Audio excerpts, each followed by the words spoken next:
Horror in real life doesn't come suddenly. It's not a shock or a reactionary scream.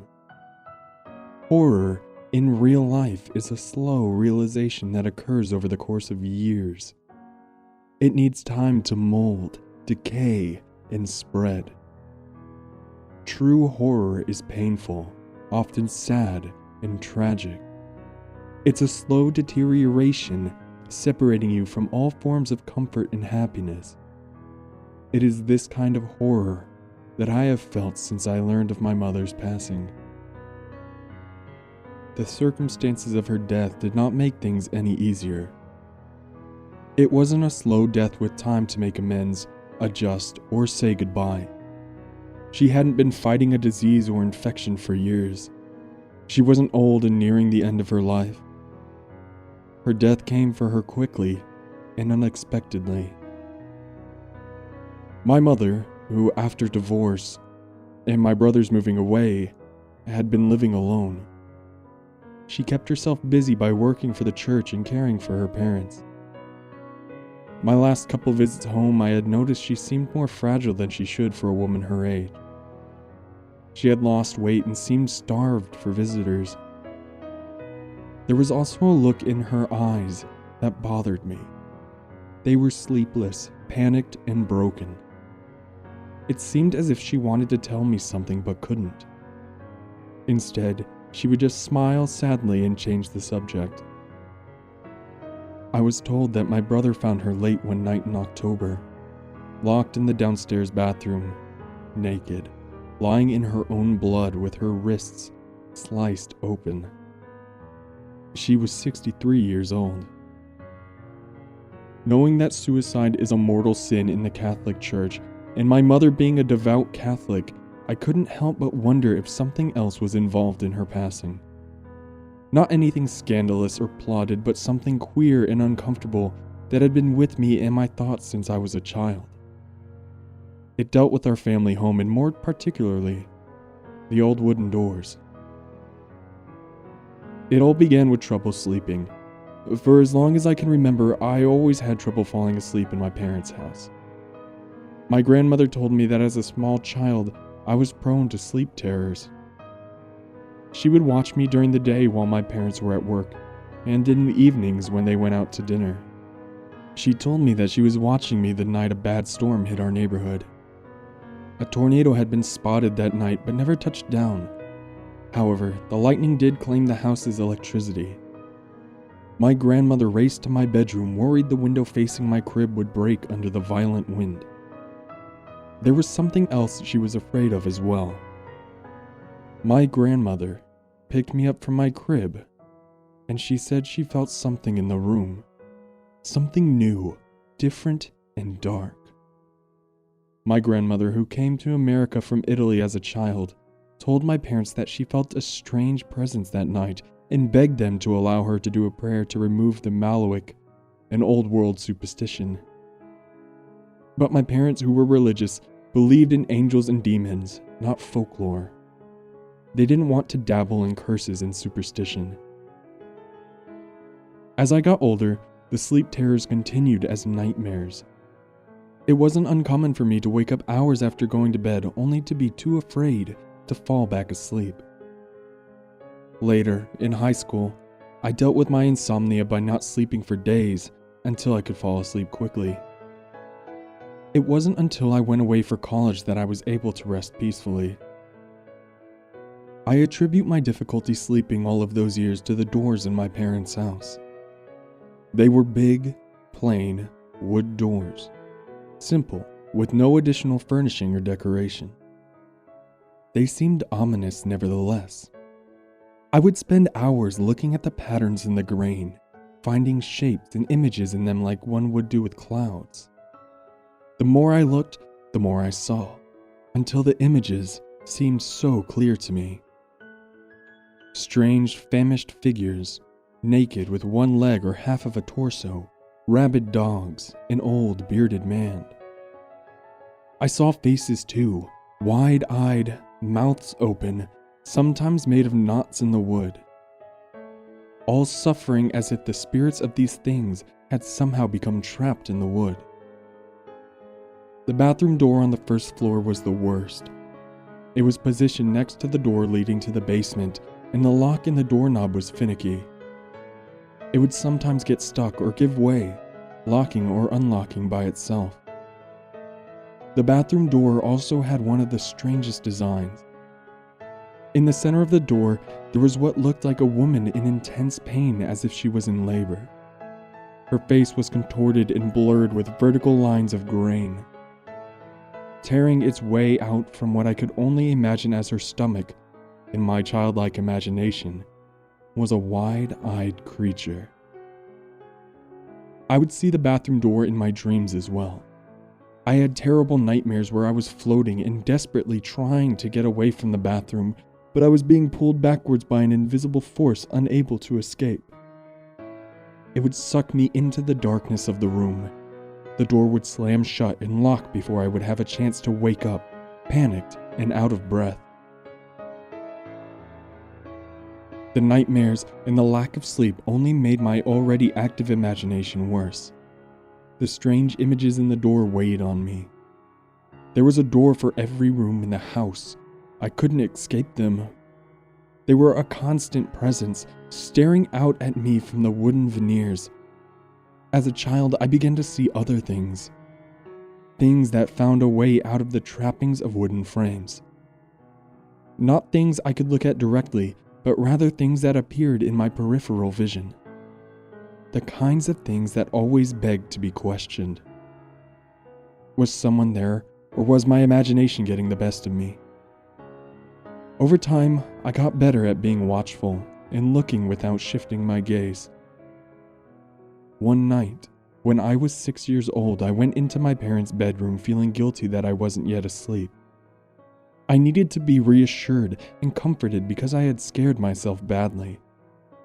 My mother gave me a hug and asked me what was wrong. I told her that I see things out of the corner of my eyes.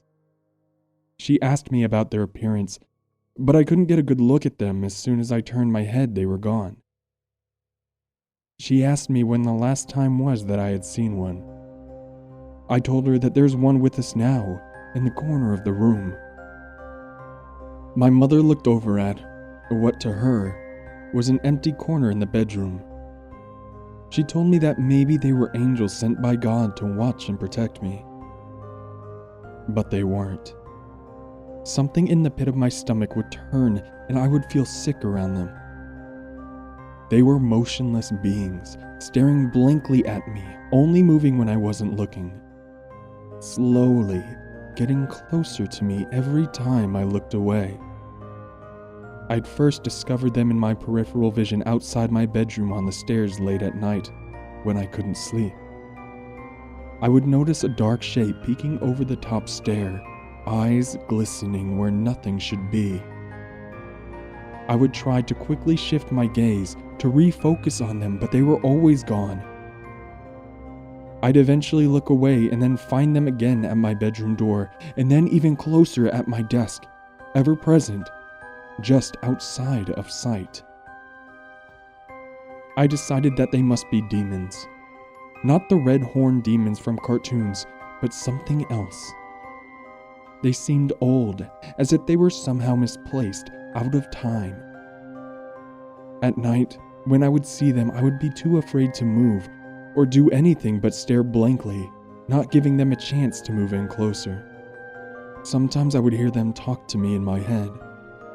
They would tell me to do things like wait in the corner of the room or flood my mind with images of strange, exotic places. I would sometimes do what they said, though nothing ever came of it. My mother panicked one afternoon when she couldn't find me. She searched the entire house, eventually finding me in the bedroom closet, facing the wall where the voices had told me to wait. She was in tears when I told her about the voices. She bought me a rosary and asked if the demons were the reason I was having trouble sleeping.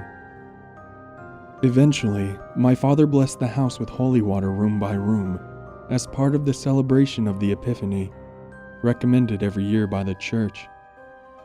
It was after this, when I was still seeing them, that my mother became bothered by my demons and their doors. It began to weigh on her as well. I grew up in a suburb just outside of Cleveland in a working-class neighborhood predominantly made up of Irish, Italians, and Slovenians, where religion was very much a part of life. My parents were passionately involved in the church as well, and it was through them that I learned to take the sightings I was having very seriously. Instead of denouncing my demons as part of my imagination, my fears were reinforced in their existence, confirmed through the power of faith and community. One night, we had a priest who was new to the parish over to our house to meet the family. After dinner, he asked me if there was anything I wanted to ask God for. I told him that there are demons in this house that hide in the doors, and I wanted them to go away. My parents shared a look of concern as my mother tried to explain. The priest looked at the doors before he left and assured me everything was okay. Later that evening, he spoke with my parents and something was settled between adults. A couple of months later, my father did a small home renovation which included replacing all of the doors with white ones. It was relieving for the doors to finally be gone, and I thought I would now be rid of the strange creatures and be able to sleep. But it was too late. My mother told me that she was having nightmares now as well. Something about the doors, she would say. As I got older, I read about the possession of objects like the Annabelle doll and how the Native Americans believed in evil wood spirits called wakuna. But I mostly ignored the demons and I eventually stopped seeing them. Despite my mother's wishes, I no longer went to church and I refused to talk about religious matters or anything involving the strange things I had seen and felt in the house. I told myself that the horrors I faced as a child were due to my overactive imagination and strict religious upbringing. By the time I left for college, there had been no talk of doors, demons, or nightmares for a long time. Although I would still occasionally get that sick feeling in my stomach late at night when I was near the downstairs bathroom door. My parents would later divorce, my mom keeping the house and working at the church.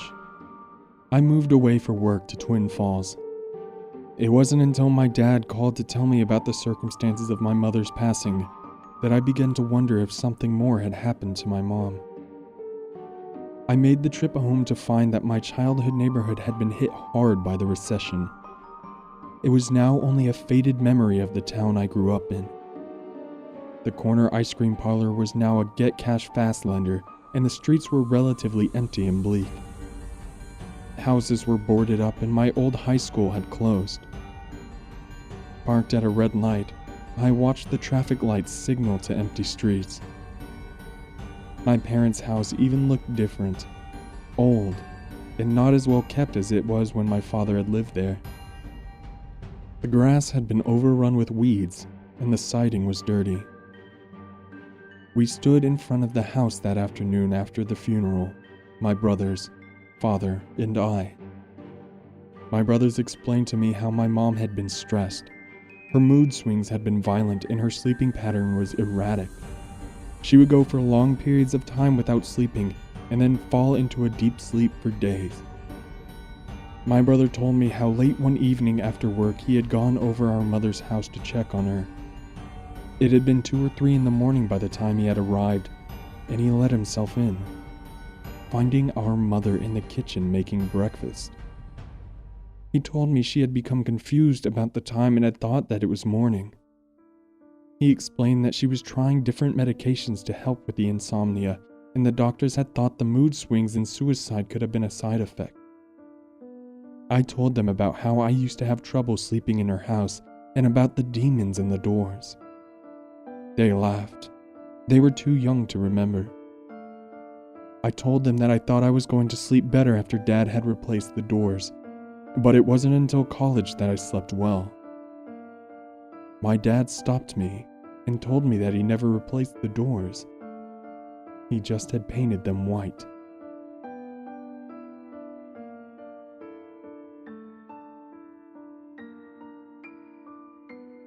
Well, ladies and gentlemen, wasn't that a terrifying creepypasta? If you enjoyed it, please make sure to hit that subscribe button down below, along with the little bell so you can be part of the notification squad. Don't forget to leave a like and a comment down below on what you think I should read next. And, as always, ladies and gentlemen, have a terrifying evening.